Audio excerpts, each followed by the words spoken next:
Most e-com brands focus all of their efforts on ads for acquisition, but completely ignore email marketing and retention, which is a huge mistake. One brand that we brought on last summer tested out email marketing for the first time, and the results were insane. In this video, I'm gonna break down exactly how they generated $722,000 in email marketing revenue, increased overall revenue by 24%, and what you can learn from their strategy to increase your own revenue. Now, if you're new to the channel, my name is Derek, and I'm the founder of Ascend Media, where we help 7- and 8-figure D2C brands generate more profit and revenue through email marketing and retention strategies. So let's dive in. Okay, so as promised, the problems they were experiencing prior to bringing us on board is they really never had time to dedicate to actually building out an email and retention system. They had a hella unengaged list. They were basically just sending like twice a year to these people. They were leveraging Shopify flows, although not really like leveraging, just they had a couple Shopify flows, and they were experiencing rising CAC as well. So these were the results before. You can see August 2024. Okay, now the after, you can see here we generated $725,000 for them in September, October, November, and December. And you can see their overall revenue increased to 24% as well. And we built them an entire email system from the ground up, which was really, really cool. So 722, it's actually 725. I think attribution changed slightly. 725K in email marketing for the first 4 months of working with them. So what did we actually do? So the first thing we wanted to look at was testing list engagement. Now they've been growing a list for the last number of years. They had about 30,000 people on the list. They didn't have a pop-up. This was all just purchasers. They were sending,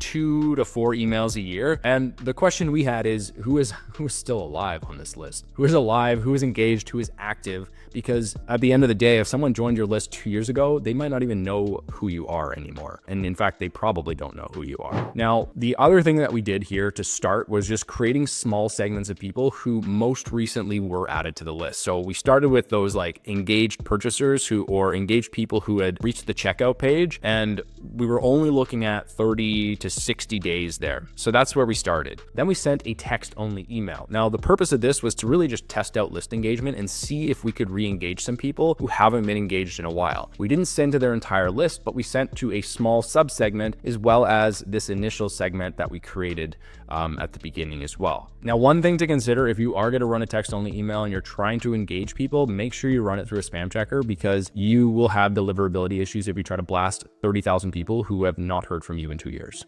Then the next thing was just slowly ramping it up. So we slowly kind of increase it. We look at, the last 30 days people who have joined, and then we sent us to a slightly larger segment. And then we say the last 60 days, and then to that same slightly larger segment. And then we do the last 90 days. So we're slowly stepping up, kind of like a staircase. So we're not harming their deliverability and going in there like cold turkey and just being like, all right, like here's our emails, like check out our stuff. That can create some pretty serious problems for you. But this is kind of like what the results look like. Even though these people were so unengaged, these are like $12,000 emails, 11,000, 9,000, 7,000, 7,000. These are the initial emails we sent to in September, October, which is wild. And this is kind of as we were warming up for Black Friday, Cyber Monday. So in addition to this, what we wanted to set up is the basics, right? The basic flows. We needed this. They didn't have a pop-up. We needed to build a pop-up and a welcome series. This was step 1.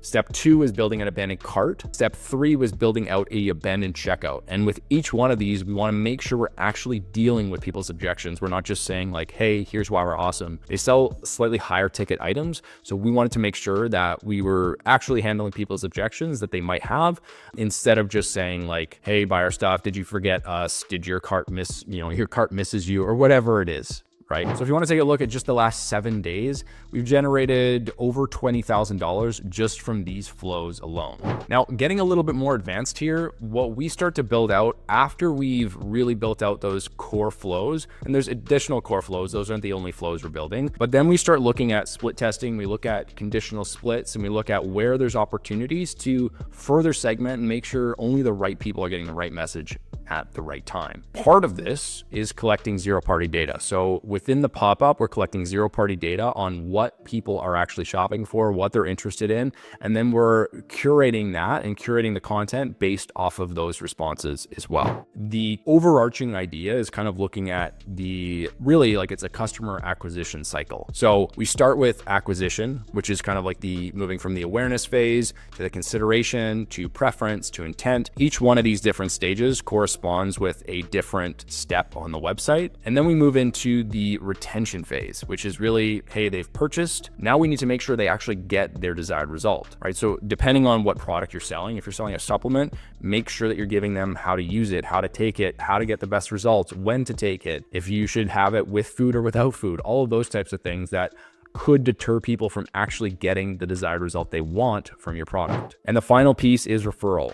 This doesn't matter if you don't have acquisition and retention set up, because people won't refer you if you suck and if your customer service sucks. But what we want to do here is just make sure that we're building out that loyalty, building out that advocacy, and really like treating certain people better, right? Treating your VIPs, treating your brand enthusiasts better than you would a normal subscriber, giving them perks, giving them early access, etc. Now, finally, we look at their design, and what we wanted to do is create brands and create designs they were actually proud of. So what we did is we create mobile optimized designs, we create conversion optimized designs here. So you can see with these emails, each one of them has a CTA well above the fold. That's number one. Now, beyond that, the CTAs also pop, and we're also not just sending sales and promotional content. Now, some of these things, like this one, for example, would be a welcome series, right? And that's normal. You want to make sure that offer is popping, but before they were kind of just sending janky emails from Shopify. Now this actually looks like a reputable brand, because at the end of the day, a customer's first impression with your brand is usually just the welcome series. So you want to make sure you're putting your best foot forward, and you're making sure that you're actually proud of the way that your brand is represented in your emails. If you get some like shady looking email, they're probably gonna be like, don't really trust this. There's so many scams online right now, probably not legit. Now, the next piece we looked at was campaigns.